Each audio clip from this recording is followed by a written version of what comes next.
जन्म कुंडली के आधार पर किस उंगली में कौन सा रत्न पहनना चाहिए, तो ये बहुत आवश्यक है आपको जानना, क्योंकि अगर आप गलत उंगली में गलत रत्न पहनते हैं तो शायद आपको उतना फ़ायदा नहीं मिलेगा और उसका नुकसान भी हो सकता है। तो आज हम आपको समझाएंगे बहुत आसान शब्दों में कि किस उंगली के लिए कौन सा रत्न सही रहता है। तो सबसे पहले देखते हैं, जो माणिक्य रत्न होता है, इंग्लिश में इसको बोलते हैं रूबी। और रूबी जो रत्न है वो केवल इस रिंग फिंगर में पहना जाता है।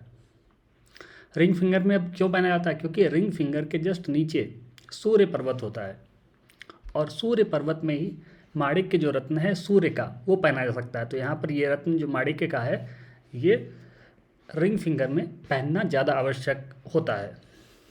और इसके बाद में आते हैं दूसरा, मोती। तो मोती जो है, मोती चंद्रमा के लिए होता है जो जेमस्टोन है, और ये सबसे छोटी वाली उंगली में पहना जाता है, क्योंकि चंद्रमा जो है, चंद्रमा बुध को अपना मित्र मानते हैं और यहाँ पर छोटी उंगली में फिर ये पहना जा सकता है।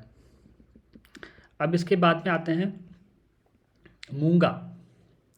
मूंगा जो रत्न है ये होता है मंगल के लिए, और मंगल जो कि अग्नि तत्व के हैं और सूर्य के अति मित्र हैं, तो सूर्य की उंगली में ही यहाँ पर मूंगा भी पहना जा सकता है जो मंगल का रत्न है। अब इसके बाद में आते हैं पन्ना, देखते हैं।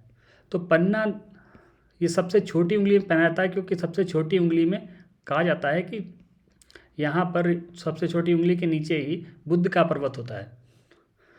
तो मूंगा, माफ़ करिएगा, पन्ना, पन्ना सबसे अच्छा, सबसे छोटी उंगली में पहनना रहता है। अब उसके बाद में आते हैं पुखराज।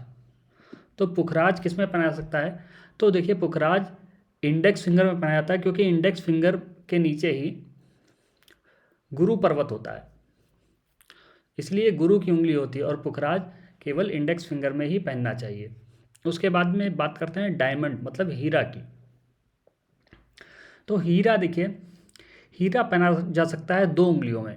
एक तो शनि की उंगली, क्योंकि शनि के मित्र हैं शुक्र और शुक्र का रत्न है हीरा, तो इसमें पहना सकता है। और बाकी सूर्य की उंगली में भी, मतलब रिंग फिंगर में भी हीरा पहना जा सकता है। उसके बाद में आते हैं नीलम। तो नीलम, देखिए, नीलम पहना जाता है मिडिल फिंगर में, क्योंकि ये जो मिडिल फिंगर है, मध्यमा, ये शनि की उंगली बोली जाती है और इसी के जस्ट नीचे शनि पर्वत होता है। तो नीलम केवल मिडिल फिंगर में पहनना चाहिए। उसके बाद में आते हैं गोमेद। गोमेद राहु का रत्न है और शनि राहु मित्र हैं, इसलिए शनि की उंगली में ही, मिडिल फिंगर में ही गोमेद रत्न भी धारण किया सकता है।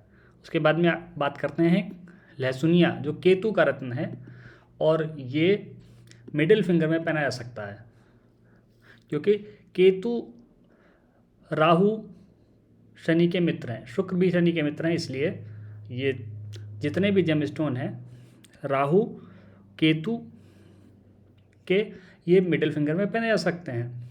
अब इसके बाद में एक चीज़ और है, अगर इन सभी प्लैनेट के उपरत्न भी हैं तो वो भी इन्हीं उंगलियों में ही पहने जाएंगे।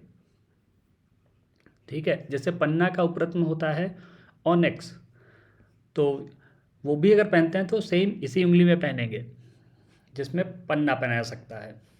तो उम्मीद करते हैं ये आपको बिल्कुल क्लियर हो गया होगा कि कौन सी उंगली में कौन सा रत्न पहनना चाहिए।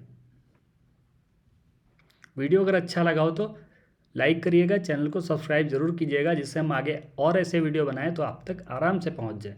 पूरा वीडियो देखने के लिए बहुत बहुत धन्यवाद। आपका समय शुभ हो।